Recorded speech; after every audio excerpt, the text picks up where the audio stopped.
The Clockmaker of Elm Street. Before we start, like and subscribe my channel for more amazing stories.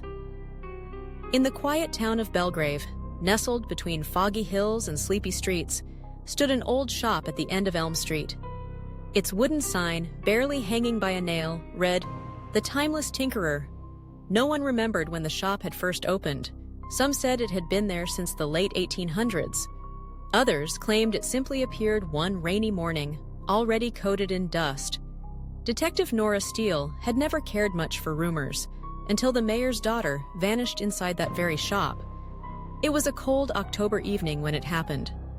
A witness swore she saw the girl enter the shop alone, but when the police arrived just 10 minutes later, the shop was empty. The lights off and the door locked from the inside. No sign of the girl, no sign of the owner. Only a ticking sound echoed through the walls. Detective Steele was assigned the case. She visited the shop the next day. A rusty bell jingled as she entered. The scent of oil, wood, and something ancient filled her lungs. Clocks of every shape and size lined the walls. None of them showed the same time. Some ran backward, some moved too fast. Some had no hands at all, only reflections of the room, slightly distorted. At the far end stood a counter covered in gears and springs. Behind it, a doorway led to a back room sealed by an iron curtain. Nora called out. No response.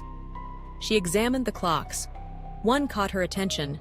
A tall grandfather clock made of black oak with a brass plaque that read, "Do not wind until the chosen hour." Its hands pointed to 12 o'clock. But it wasn't ticking. Curious, she opened the glass case and gently turned the key. At once, all the clocks in the room stopped. Silence. Then the grandfather clock struck once. A gust of wind blew through the room, though no windows were open. The iron curtain creaked and slowly parted, revealing the back room. Inside was a workshop lit by a single hanging bulb. Tools, sketches, blueprints of impossible machines. And in the center, a large round clock with 12 keyholes instead of numbers. Each keyhole was labeled with a month. Only October was missing its key. A leather journal sat beside it. Nora opened it.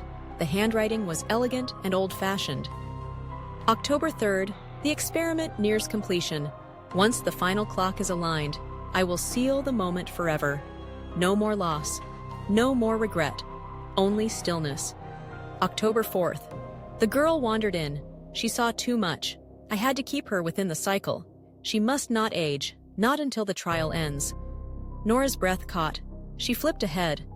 The final entry was dated the day before the girl disappeared. Time is no longer obedient. The clocks fight back. I must become the 13th gear. Suddenly, the large clock's center opened like an iris.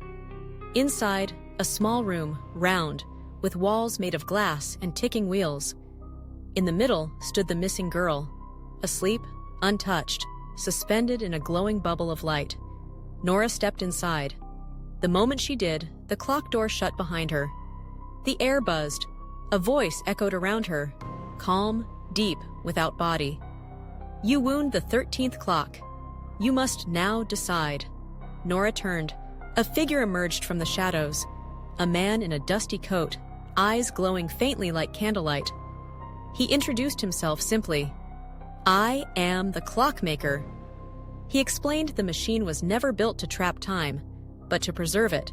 He had lost his daughter in a carriage accident in the year 1893. In grief, he built the timeless chamber, a way to keep moments alive. But the machine required balance.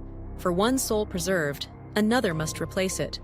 He had planned to use himself, but when the mayor's daughter entered by chance, she became the subject. Now the system demanded a trade. Free her, and someone must take her place, or leave her in eternal pause. Nora asked why her. Because you turned the key. You are part of the gearwork now. Nora looked at the girl, peaceful, unaware. Then back at the Clockmaker. I won't sacrifice anyone, she said. The Clockmaker stepped aside and offered the key to October. The machine waited. Nora held the key in her hand. It was heavy. She placed it into the October slot. A deep gong rang through the workshop. The bubble faded. The girl collapsed into Nora's arms, breathing, alive, awake. Behind her, the clockmaker smiled faintly. "Time owes you a debt, detective, but it always collects." Then he stepped into the center of the chamber and vanished into gears. The machine powered down. All the clocks in the building reset to midnight. Nora carried the girl out into the morning sun. The shop behind her crumbled to dust before her eyes. Only the brass plaque from the grandfather clock remained, lying in the grass. "Do not wind until the chosen hour."